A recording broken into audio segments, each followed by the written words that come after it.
Buenas noches, hermano. Qué lindo poder comunicarnos una vez más con ustedes en este día del Señor, el día domingo. Qué hermoso poder estar juntos porque es bueno recordar la palabra de Dios. Y acuérdense que de toda la creación, Él dejó un día para reposar, un día para meditar, un día para utilizar en crecimiento espiritual. Mi hermano, es muy importante tener ese día. Puede ser el día domingo, puede ser el otro día, pero es importante para nosotros tener un tiempo de crecimiento espiritual. Hoy el devocional que había puesto la pastora era muy interesante porque justamente era en Primera Samuel, si se recuerdan, 7:11, y justamente la palabra clave que el versículo dice de esta manera: saliendo los hijos de Israel eh, a Mizpa, siguieron a los filisteos, hiriéndolos hasta abajo, hasta Betcar. Tomó Samuel una piedra y la puso en Mizpa, entre Mizpa y Sen, y le puso por nombre Ebenezer, diciendo: hasta aquí nos ayudó Jehová. Mi hermano, según la traducción, no es simplemente hasta aquí nos ayudó Jehová, sino que hasta ahora Jehová nos ayuda. Entonces es como un presente continuo, porque Él nos ayudó y nos ayudó hasta aquí, pero nos seguirá ayudando. Hermano, ese pueblo que Dios había escogido justamente venía, según la historia, un poquito más atrás desde el capítulo 4, una batalla que los judíos en el campo de batalla pierden, y cuando veían casi la batalla perdida, ellos hacen traer el arca del pacto, y vemos que ese arca del pacto es tomada porque los israelitas pierden la batalla y es tomada el arca del pacto. También en esa batalla mueren los dos hijos de Elí, y cuando esta noticia llega a las ciudades israelitas, justamente Elí, al recibir esta noticia que el arca del pacto había sido tomada y que sus dos hijos murieron, él también tiene un ataque, cae hacia atrás y muere. Fíjense cómo viene un poco la historia, porque esa batalla justamente los judíos habían tratado de utilizar el arca del pacto como un amuleto, ¿no? Como un amuleto, o sea, estaban manipulando el poder de Dios. Qué interesante, porque nosotros tenemos que tener cuidado. Muchas veces queremos hacer esto también con algunas situaciones y queremos manipular a Dios para nuestros propios deseos o nuestros propios proyectos o nuestras enfermedades o nuestras cosas, ¿no? Así es que, mi hermano, Dios es un Dios celoso, un Dios cuidadoso, y todas estas historias que estamos viendo nos hacen reflexionar, nos hacen ver que o cómo debemos presentarnos ante Dios en humildad siempre y reconociendo de que somos pecadores. La historia continúa porque justamente el arca del pacto, luego de ser tomada, es llevada a una ciudad de los filisteos, Asdod, donde había un dios que realmente era muy reconocido y tenía fama, dragón, y lo ponen en ese templo junto a él, y Dagón dos o tres veces está caído en el piso y postrado ante el arca del pacto. Así es que en la última oportunidad se corta la cabeza de la estatua y las manos, y queda solamente el tronco. Así es que los filisteos se asustan porque también comienza a haber muchas enfermedades y empiezan a tener pestes, y es invadido por ratones.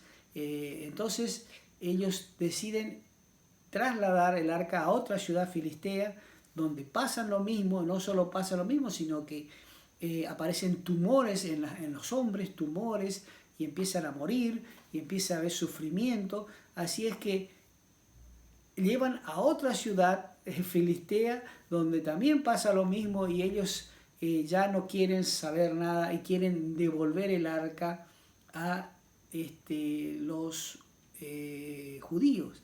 Así que fíjense qué interesante porque ellos mismos que habían tomado el arca como un trofeo de guerra, lo querían devolver. ¿Por qué? Porque el poder de Dios se manifestaba contra ellos. Así es que ellos tratan de hacer lo posible y los sacerdotes, cuando ven que era posible recuperar el arca, también hacen, ¿no es cierto?, una reverencia a Dios pidiéndoles que los manden en una carreta nueva, con bueyes nuevos, con figura de los tumores y de las 5 ciudades, de los 5 príncipes filisteos. Tenían que haber 5 tumores y tenía que haber ratones de oro. Los tumores tenían que ser de oro. Todo esto en señal de ofrenda y de pago para que la pestilencia que tenían, las enfermedades que tenían, los tumores tuvieran que desaparecer. Y esto es interesante porque Dios los humilla a ellos. Ellos habían tomado el trofeo y estaban glorificando y al final terminan humillados. Y pasaron 7 meses solamente para que recorra 5 ciudades y haga desastre entre los filisteos, entre la ciudad, entre los príncipes, entre el pueblo. Así que devolvieron esto a una ciudad israelita, que también aquí pasa algo interesante, porque justamente en este momento ellos ven la devolución, hacen una ofrenda, hacen un holocausto, le glorifican a Dios, pero ¿saben qué? No respetaron. Esta ciudad, los hombres de esta ciudad se sintieron con soberbia y poderío y menospreciaron el arca del pacto, a pesar de que habían escuchado todas estas noticias. ¿Qué hicieron? Abrieron el arca del pacto y miraron lo que había dentro. ¿Y qué pasó? Dice que 57.000 hombres de esa ciudad murieron. Tremendo. No es para jugar con Dios. Mi hermano, a veces tomamos las cosas de Dios con mucha banalidad. Sabemos que en este tiempo no nos podemos reunir, pero mi hermano, cuando nos reunimos a través del internet, estamos haciéndolo, tengan mucha humildad y reverencia también al Señor. ¿Por qué es importante? Porque no tomemos a la ligera. Cuidado, no tomemos a la ligera. Miren, esta ciudad, que ya era una ciudad judía, israelita, tuvieron esa maldición sobre los hombres. ¿Por qué? Por la soberbia de ellos. Así es que ellos tuvieron que devolver rápidamente el arca y lo trasladaron a otra ciudad israelita y quedó en esa ciudad, Kiriat se llama la ciudad, y quedó allí hasta que tenían que buscarla, alguien que se animara a trasladar el arca a otra ciudad. ¿Saben qué? Ustedes me van a decir, ¿cuánto tiempo pasó para que el arca pudiera volver? 20 años. 20 años estuvo en aquella ciudad y nadie quería tocar, nadie quería mover el arca porque tenían, ahora sí, temor y reverencia. Y es ahí donde aparece Samuel, el profeta Samuel, el que era discípulo de Elí, y este profeta sí comienza, ¿no es cierto?, a guiar al pueblo y comienza a guiar a la batalla a los israelitas y vencen a los filisteos, y es por eso que él justamente coloca una piedra en honor a Dios y coloca esa ofrenda porque él comienza a marcar territorio israelita. Pero a todo esto el pueblo tuvo que hacer un ayuno, hubo que tirar todos los dioses ajenos que tenía, la idolatría que se había metido en el pueblo de Israel, y tuvieron que eliminar todo eso para poder recibir la bendición.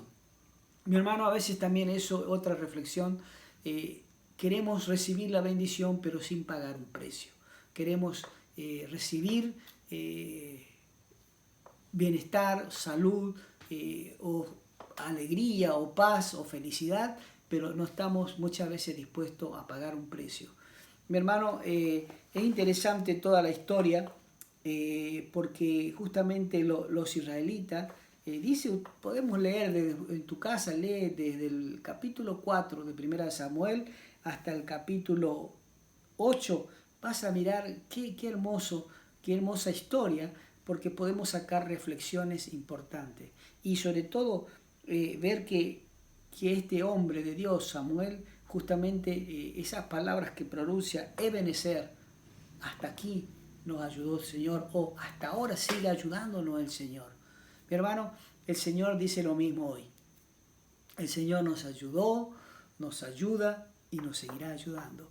Pero tengamos esto presente, vivamos conforme a su palabra, en obediencia a la verdad, siguiendo sus mandamientos. No es fácil, no crean que para mí es fácil, para vos tampoco va a ser fácil, porque precisamente vas a tener que renunciar a otras cosas, vas a tener que renunciar a muchas cositas que por ahí uno dice, no, pero esos chistes verdes, no, basta de chistes verdes.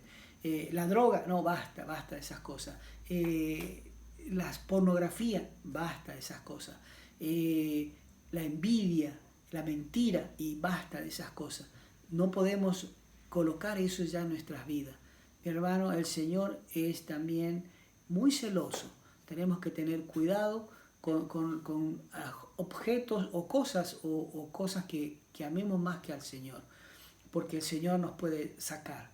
No tengamos en menos la deidad de Dios. Mi hermano, ¿se acuerdan cuando estuvimos predicando justamente en Isaías? Ay de mí que vi al Señor, decía, cayó en tierra. ¿Por qué? Porque él sabía que era un hombre en pecado, que no estaba en condiciones de ver a Dios. Mi hermano, nosotros no somos mejor que Isaías. Estamos en pecado y muchas veces no nos damos cuenta y seguimos caminando como si nada pasara. Tengamos en cuenta esto, mi hermano, y que Dios te bendiga, que seas fortalecido con esta historia, porque fue muy interesante cómo Dios primeramente humilla al pueblo, aquel pueblo filisteo que había tomado el arca y que menospreciaba el poder de Dios. Y también la otra amonestación con respecto a los propios judíos, que también menospreciaron al Señor en cuanto a que algo que estaba prohibido para ellos lo hicieron. Miraron dentro del arca por curiosidad o para saber qué había, no sé, qué habrán pasado por su cabeza, pero sí tuvieron que pagar un precio. Mi hermano, el Señor siempre nos está marcando el camino. Sigamos el camino. Jesucristo dijo, yo soy el camino, la verdad y la vida. Sigamos a Jesucristo y no nos vamos a desviar, no nos vamos a salir del camino. Que Dios te bendiga.